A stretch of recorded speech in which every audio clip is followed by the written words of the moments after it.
paru stadium 4. Dan pada saat itu saya divonis stadium 3B awalnya ya memang.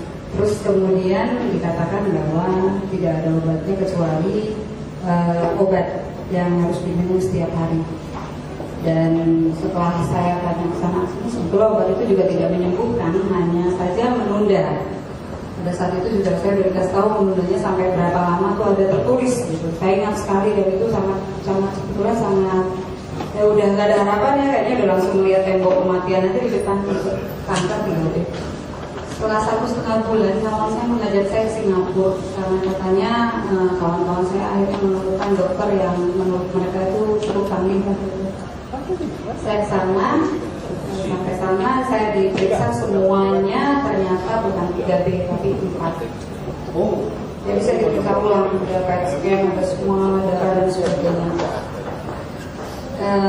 Sebetulnya di Jakarta dikatakan bahwa kanker saya itu sudah nggak bisa diapain, radiasi nggak bisa, operasi nggak bisa, katanya juga kalau di kemo juga udah nggak bisa. Pada saat saya ke Singapura juga dokter mengatakan bahwa amunisinya hanya tinggal kemoterapi dan sansnya itu hanya 5%. Terus saya katakan gimana kalau 5% ini? Bagaimana kalau posisinya dokter itu di posisi saya? Menurut mereka kita coba aja, barangkali mudah-mudahan saya ada di 5% itu. Pada saat itu saya punya beberapa kawan juga dari Jakarta yang tibanya sama, sakitnya sama, kurang lebih stadiumnya sama. Jadi kita bersahabat selama beberapa bulan. Setiap minggu kita di kemo. Jadi kalau di Singapura itu memang kemonya langsung agresif kemo. Setiap minggu itu. Jadi kalau di sini kan kalau kita 3 minggu sekali ya kemo, di sana tuh hampir setiap minggu. Kita berhenti di akhir November atau awal Desember, kita semua sama-sama berhenti. Memang dari awal saya pernah dengar dikatakan bahwa kemoterapi juga sebetulnya belum tentu menyembuhkan. Kebanyakan pengalaman yang ada sebenarnya dia hanya menidurkan saja. Makanya mungkin sering kita dengar bahwa posisi aman setelah kita melihat 5 tahun katanya gitu ya. Karena biasanya tidur, tetapi pada saat tidur itu mereka akhirnya membentuk sistem imunitas daripada sel ganas itu menjadi lebih ganas lagi. Jadi pada saat dia tumbuh biasanya muncul kembali entah di area mana, dan kadang-kadang dokter sudah tidak bisa lagi menyembuhkan kalau tumbuh itu karena memang mungkin ganasnya 2-3 kali lipat. Sehabis saya selesai kemo, saya diperkenalkan oleh guru ngaji saya Bang Ustadz, bukan berwarga negara Singapura ya, Bapak Ibu. Singapura, nama Islamnya namanya, saya cuma ingat nama Islamnya aja, namanya Usman Abdullah gitu. Pada saat itu dia tiba-tiba dia memaksa ke Jakarta membawa obat itu, kamu minum gitu. Sebenarnya saya awalnya terus terang agak berburu prasangka gitu, ini guru ngaji bawa obat 5 juta gitu. Tapi ya sudah, saya pikir karena dia juga udah datang jauh-jauh dan dia bilang bahwa neneknya dia itu sakit kanker, neneknya udah tua dan sembuh. Jadi saya pikir udah saya minum lagi. 2 minggu kemudian dia datang lagi minum, tambah berpikiran buruk dong saya. Ya, ini 10 juta 1 bulan gitu. Padahal sebenarnya kalau di-compare dengan obat yang saya harus minum setiap hari 1 butir itu kalau kita pinter cari apotek bisa 1 juta 100. Tapi kalau misalnya kita dapat dari rumah sakit obat yang saya harus minum itu 1 hari 1,5 juta. Dibandingkan Kurtier ada 30 juta dibandingkan 5 juta gitu sebetulnya ya. Nah, saya minum 2 kali. Setelah itu saya merasa saya punya tenaga, saya punya energi, dan saya langsung bisa jalan. Saya pergi ke Bali, saya pergi ke kantor, saya mulai cari-cari kerjaan gitu. Di situ saya udah mulai merasa ini saya ada apa nih ya, kok enak gitu. Begitu saya ke Singapura lagi bertemu dengan teman-teman yang lain, saya jalan, mereka tuh pakai tongkat, masih pakai kursi roda. Jadi efek kemo pun sebetulnya juga memang ada PR tersendiri. Jadi karena kemoterapi itu kan heavy metal. Jadi sekali mereka masuk ke dalam tubuh itu untuk proses detoksifikasinya juga tidak mudah. Pada bulan Februari saya terkejut, 3 kawan saya, yang 2 meninggal, 1 sudah mulai mengeluh, katanya muncul lagi gitu.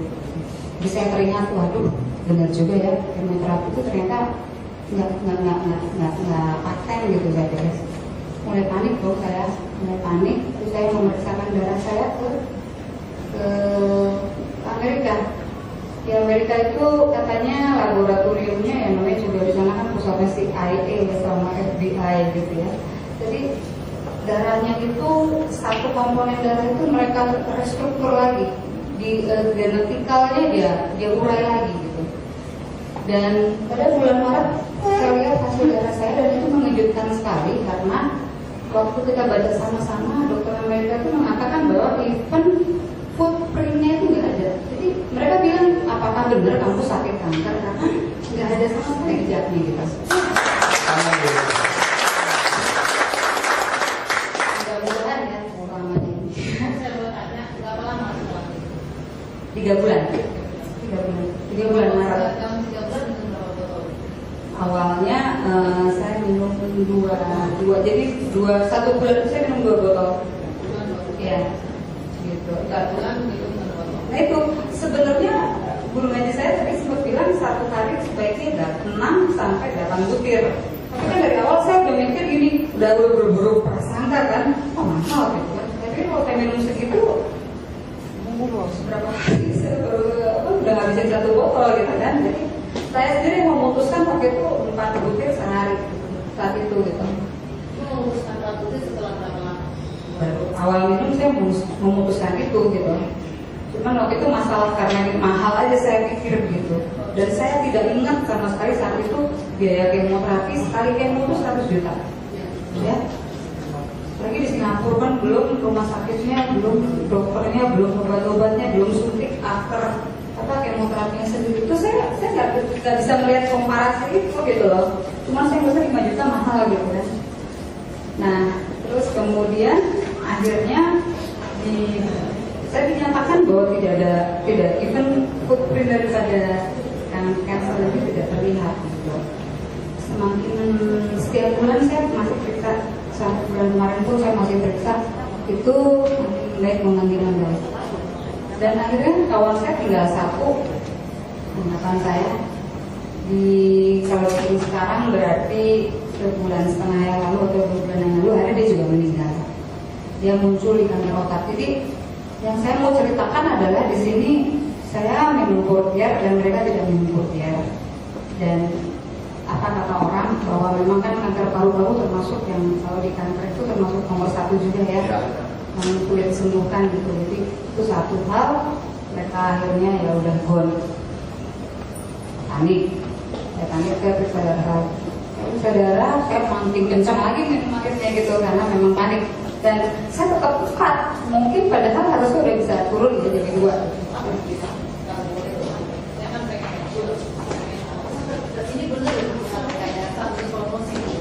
Saya tidak bekerja di Riway, saya tidak digaji oleh Riway. Saya sampai hari ini pun beli produk Riway, tidak gratis.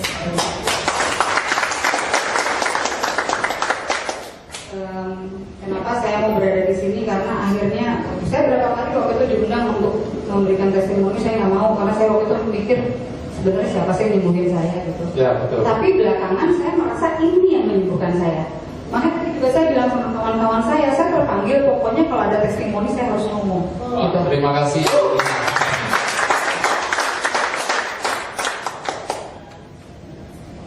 Biasanya kan Bu setting, maaf ya, setting kayak saya kan bisa lihat dampaknya dari orang yang ada secara ini ya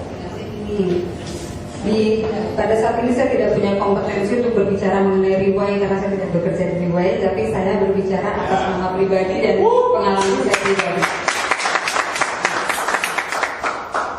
Jadi itu, terus kemudian waktu teman saya yang terakhir malah udah jadi sahabat gitu ya, kalau saya akhirnya meninggal, saya periksa dan saya semakin rajin minum tepat waktu.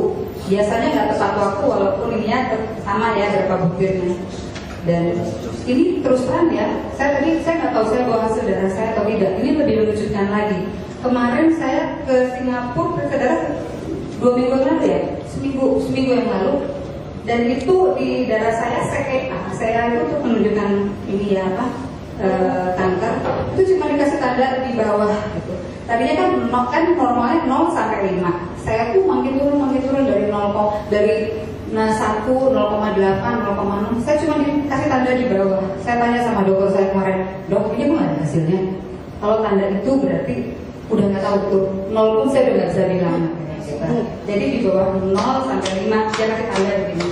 Lebih kecil dari 0 berarti.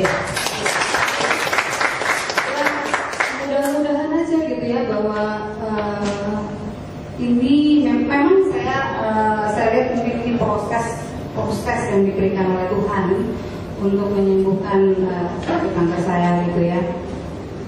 Karena memang banyak cerita tentang ini tentang kanker paru-paru ini.